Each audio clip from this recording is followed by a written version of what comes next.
They definitely have some competition now. I'm right here next to the blue bikes right here, where you can see that they are docked. You use an app on your phone to find these in different locations across Boston. However, this new company, Ant Bicycle, well, they use undocked bikes where you can leave them practically anywhere like this. And this is a problem with the city. Neighbors are definitely heartbroken to find out 2 kids were killed inside this home right here behind me. They tell me that they're just tired of the crime happening here in Brockton. People are actually out right now taking pictures of the high tide right now. If Tony, my photographer, could zoom out, you can just see how high the water is. And we are pretty confident in this. We're ready to put the claws on the maple leaves. That's a lot of puddles, there's a lot of leftover water, it's a lot of wind. I want you guys to take a look at the ocean here at Short Beach. We're on the border of Revere and Winthrop. The crews here from Revere are actually out working on the roads, but the damage is still evident from that flooding. Take a look at this car right here. It's beautiful, right?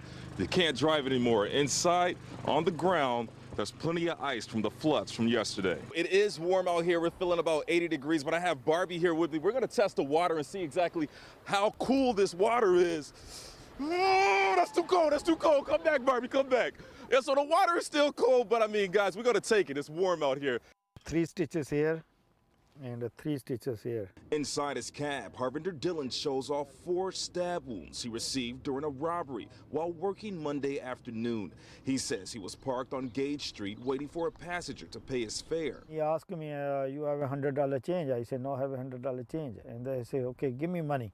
And then I put in pocket of my hand, and then he stabbed me. $20 was all the suspect was able to get away with, leaving the 2.5-inch folding knife in the back seat of the cab. He didn't get too far. Back in December, police say another person was robbed after picking up the suspect, and that victim spotted Robert Rutledge entering Harvinder Dillon's cab just minutes before the attempted robbery. Same clothing that was described by the police, and he has a mask over his face, according to this report. Rutledge was arrested at his home and charged with armed robbery with intent to murder, as well as carjacking. Still have a little big pain. I called them, maybe I need more medicine. Barely able to move his neck, Harvinder Dillon plans to take his blood-stained cab back on the streets, still fearful for his life. You'll always have this memory. Does it make you nervous to go back out and be a cab driver? Yeah, I don't have a choice. I don't have any other job. And while Harvinder Dillon is back to working next week, the suspect is held with no bail. He's due back in court next Thursday. Here in Worcester, I'm Glenn Marshall, NBC 10 Boston. We're outside of Grace Church where they're holding a vigil for those victims. In the meantime, their families still heartbroken, trying to come to grips with this tragedy. I miss him a lot. Already. Sierra Bill would do anything to have one more moment with her brother, 17-year-old David Bill, a Stoughton High School senior, triple threat athlete playing football, basketball, and track, but most of all, the life of the party when it came to friends and family. He was my son.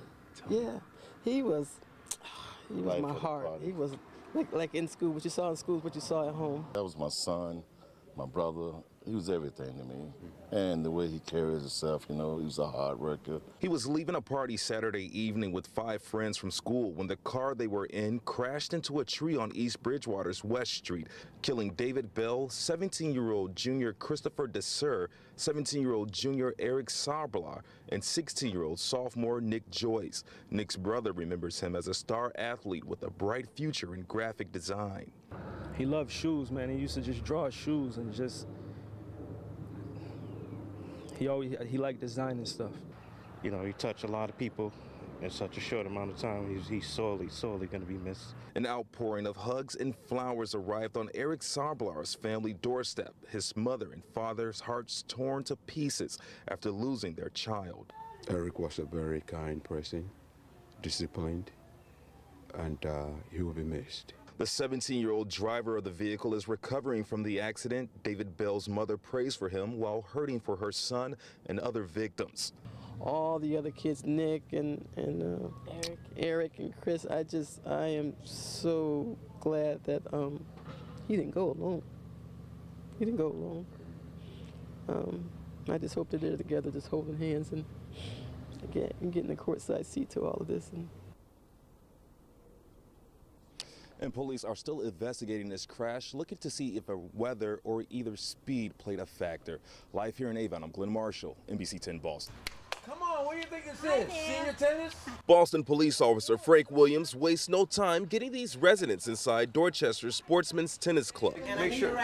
And we'll make sure everybody has everything they need. Despite their age, they are ready for some exercise. But first, they need a quick dance warm-up. Okay, ladies, you want to grab rackets? And now the lesson begins with some important rules to follow. No one's allowed to get hurt. No one's allowed to fall, and there shall be no heart attacks today. All right?